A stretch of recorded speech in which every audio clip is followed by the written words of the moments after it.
A sprawling real estate sector can only mean more pressure on Nigeria's very limited power supply. Years of neglect and population growth that hasn't matched infrastructure developments have led to major shortages, and the country has suffered blackouts for decades. But nationals have forged ahead, becoming Africa's largest economic powerhouse, with investors like Obinna Onukwo taking advantage of the opportunities. Onukwo is building a shopping mall in Maryland, one of Lagos's underserved urban communities. We're going to have a 4-screen cinema there by Genesis Deluxe Cinemas.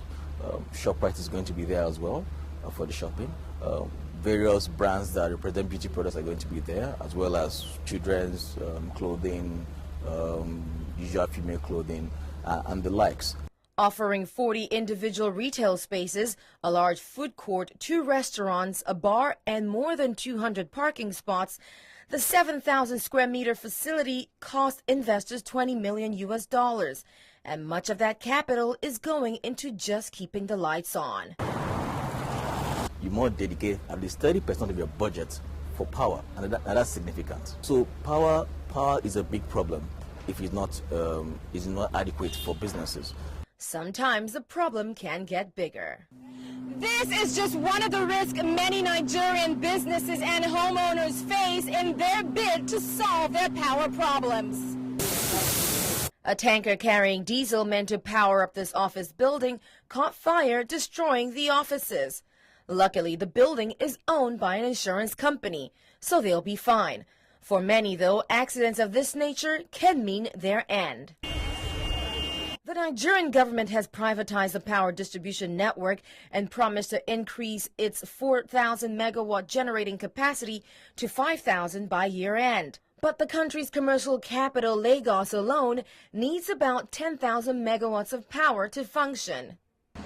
The government has set a target of 18,000 megawatts by 2016. Whether that's going to be achieved, well, it depends on how aggressive the power guys are. Now, what does it take to generate power for a facility like this one without a reliable national grid? Well, it takes quite a lot. This facility is going to be consuming a neighborhood of approximately 2.8 megawatts of power. Now, that requires that you have maybe an integrated power solution for it. At the same time, you have to make arrangement for redundancies. Poor planning and an underestimation of the country's power needs have been blamed for South Africa's rolling blackouts. While measures are in place to remedy the situation, like Nigeria, it may take up to 2 years to see any impact of the ongoing investments. And while many doubt the situation will get as bad as Nigeria's, where generators are a requirement, power use changes, energy conservation, and investing in alternative clean energy might not be a bad idea. And of course, a bit of patience wouldn't hurt. Adaure Achumba, Lagos.